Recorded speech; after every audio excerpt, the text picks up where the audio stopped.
Country music star Clyde Beavers lived the American dream with relentless passion. He shared in every word of every song he wrote or sang, because every song was from his heart, and his heart was full. Clyde Beavers recorded the Japanese love song Sukiyaki, which became the #1 hit record on the Billboard charts. Clyde sang to America on Dick Clark's American Bandstand television program, with a couple of musicians playing for him by the name of Ray Stevens and Jerry Reed, who became stars themselves. Clyde Beavers made his living writing and singing songs. One of his favorites was From a Beggar to a King. So we salute Clyde Beavers now with that theme he loved so much, From a Beggar to a King. Clyde was born in 1932 in the beginning of America's Great Depression, growing up as a dirt-poor country boy in a small country town, Tenga, Georgia, a town named by location near Tennessee's state line. Clyde and his brothers Roy and Edsel knew poverty and hunger as their shadow companions. And these roots grew deep in their hearts as they grew from boys into men driven to escape poverty by hard work. Clyde's voice instantly engaged and bonded fans that birthed his career as a popular country music artist who traveled the world, singing to our audiences who fell in love with the short bundle of infectious energy and smiles known as Clyde Beavers. Clyde pursued his craft determined to succeed. He came up with a publicity stunt with radio and newspapers to report on his riding a mule from his Georgia home to the Grand Ole Opry House in Nashville, which endeared him to country music's powerful Grand Ole Opry and recording labels. Clyde recorded for Decca Records, Dot Records, and many other labels. Clyde's recording career had him traveling across America and beyond its borders. The American dream peaked with his #1 hit record on the Billboard charts, Sukiyaki. Enjoy it now.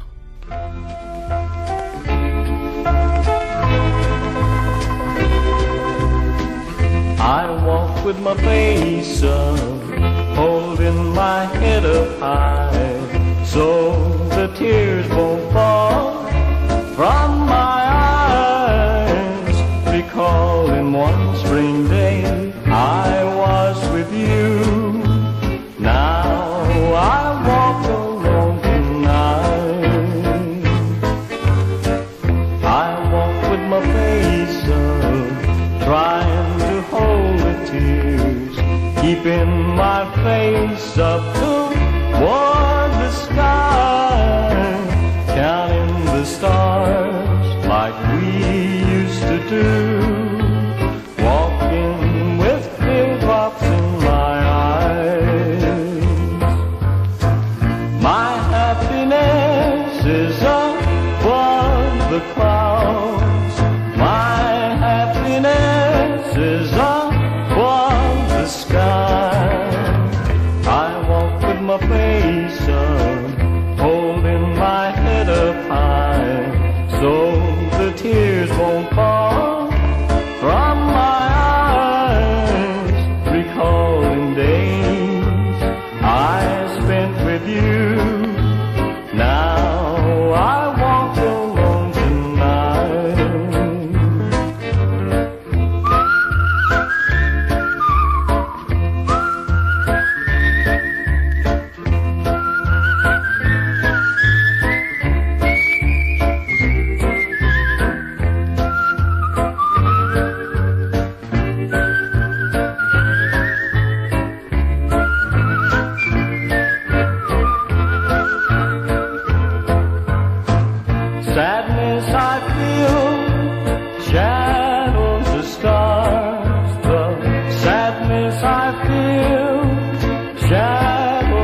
Country music stardom was a hard life personally, just as his childhood days was a hard life, but different. Instead of poverty and hunger being his shadow companions in his boyhood, as a man, his travel requirements created new shadow companions, heartbreak and loneliness. Being on the road constantly to provide for his wife and children he adored kept him apart from those he loved being with most. Those of us blessed to really know Clyde Beavers knew his generous heart of love and compassion. He simply longed to share privately with his family he adored first and foremost, and then publicly share with others who needed his love and compassion most, wherever he came across them. Clyde employed godly wisdom to invest his hard-earned savings with a purpose and mission to give back to God what Clyde gratefully knew was God's blessings to a dirt-poor Georgia country boy. Clyde Beavers built a recording studio he named Beaverwood that he expanded to Beaverwood Audio Video in Hendersonville, Tennessee, a suburb of Nashville where Johnny and June Carter Cash lived. Beaverwood was a clever play on his famous Nashville publisher, Cedarwood Publishing, that cataloged country music's finest songs. Johnny Cash recorded often at Beaverwood Studios, as have many other country music stars and those with dreams to become country music stars. Literally hundreds over the years pursued their dreams in Beaverwood Studios. Clyde generously gave his time to share his wisdom and experience to guide those pursuing the American dream of country music, but also saw Beaverwood as his ministry base. To all he could touch and engage to share what God had done for him, sharing the song "From a Beggar to a King" theme constantly. Clyde Beavers reached out to help churches and gospel singers with affordable professional recording and duplication of audio tapes. When video technology came, Clyde embraced it as a ministry as well. The eyes and ears of Clyde Beavers' heart were always sensitive to God in his personal relationship that led him to be chosen to serve as a Gideon, godly layman of character and devotion, buying and sharing Bibles across the planet, Bibles filled with the miracles Clyde experienced in his personal life, sharing with great humility wherever he had opportunity, conveyed in his song and video, "From a Beggar to a King." Clyde's heart was always open and searching for those in need, as he was in need, as a boy and as a man, enduring heartbreak and loneliness. So, how did Clyde Beavers invest his heart and time at the age most men retire, but not Clyde? My name is Clyde Beavers, and I've been working with layman lessons about 8 or 9 years, something like that. I first met Louis Johnston at a coffee prayer meeting we have in Gallatin, Tennessee. And Louis came in one morning and told us about the homeless program they had downtown. And I thought, well, I believe I'll go down and just see what it's like and maybe can help a little bit in some way. But I'm just going today, probably. So the first time I went down, I really seen something, and I felt something. So the next week I went back, and the following week I went back again. And something about it, I just couldn't quit going there. I got to know Louis a little bit. He came out to do some recording in a recording studio I have in Hendersonville. And he found out that I sang some. So he wanted me to sing on one of the programs. So I did. After that, he said, I want you to sing every Saturday. So we got more involved. and we were there every Saturday. At that time, Louis had a big house over in Old Hickory Lake. Real nice home, big home. Eventually, Louis lost all of that, or gave it away, just for the homeless ministry. I sometimes wondered, well, are we doing any good or not? We'd have 75 to 100 every Saturday. We'd feed them.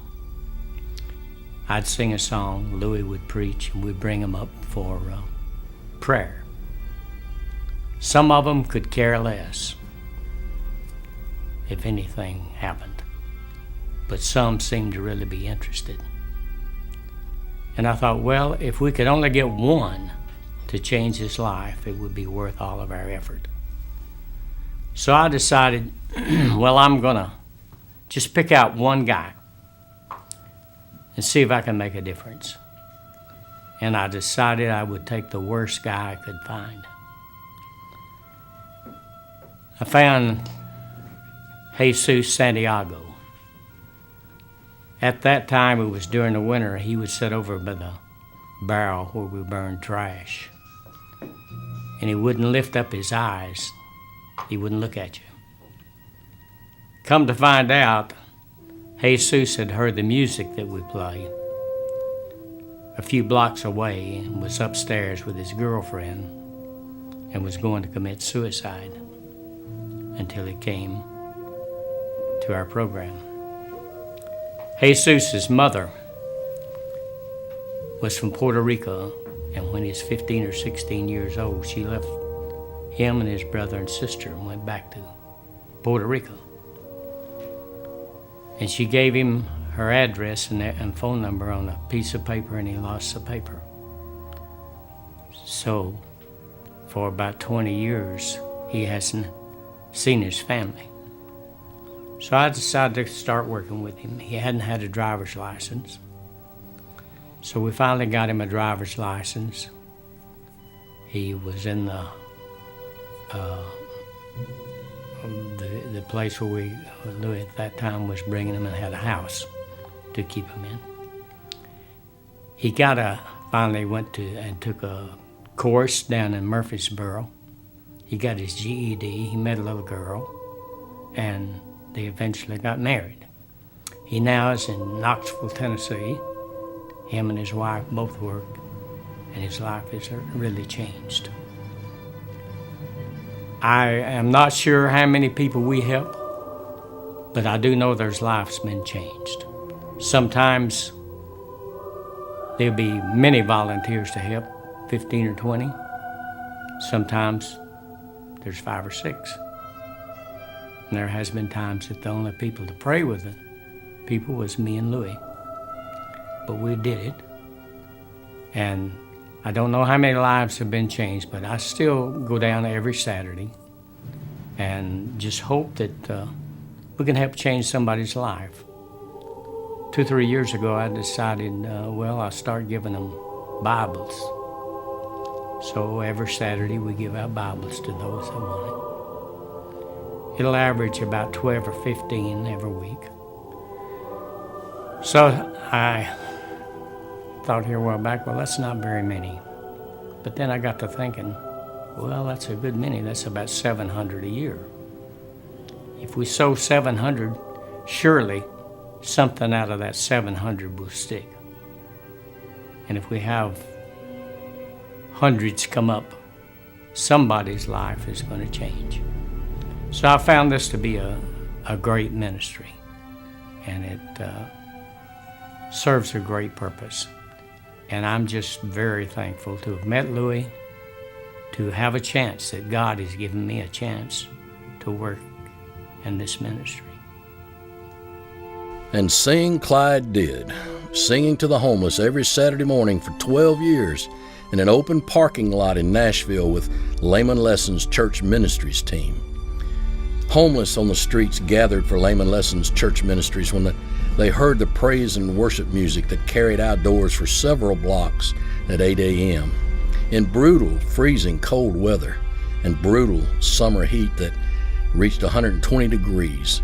reflecting up from that hot asphalt parking lot.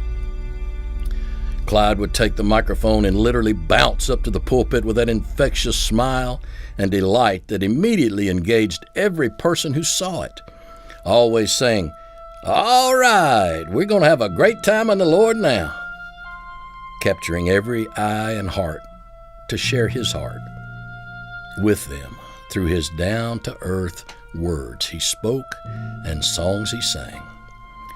My favorite song I requested often was Beulah Land, that Clyde sang with a voice that transported my heart to that future we both knew awaited us. Clyde singing Beulah Land moved me to join him to sing the harmony part, sometimes in an impromptu duet from the two overflowing hearts of gratitude to God. After Clyde sang and I shared the gospel with the homeless, I gave an altar call for those who sensed God wanted to change their hearts and lives. Clyde Beavers, for 12 years, joined me to counsel and pray with desperate, homeless men seeking God. We documented week to week the names of those finding God so that at the end of this 12-year Saturday morning church street ministries, there were 8,770 homeless who found God and changed their lives. Less than 100 remained on the streets. That was the direct impact of the man, Clyde Beavers. Clyde's video from A Beggar to a King speaks volumes. Watch it now.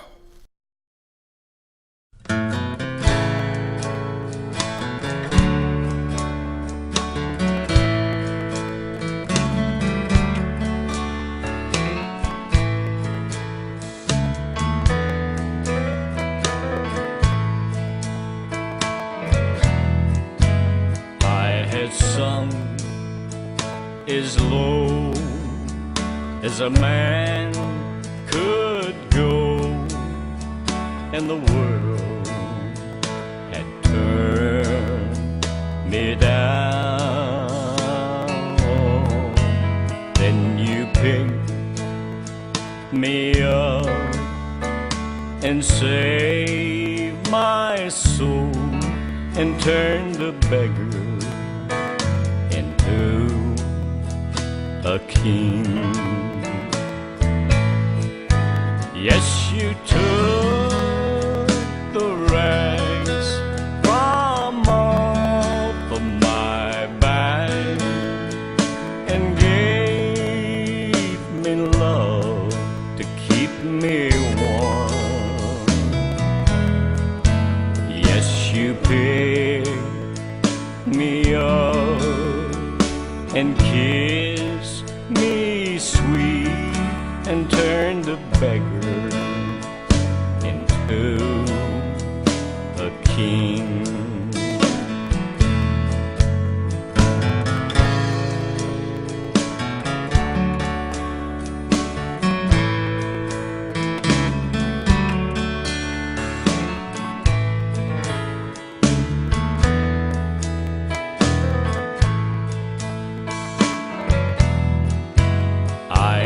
Walk the earth with my head bowed low, and the sun no longer shine. Then you took the chains from around my heart and turned the beggar into a king. Yes, you took the rags from off of my back and gave me love to keep me warm. Then you picked me up and you kiss me sweet and turn the beggar into a king. You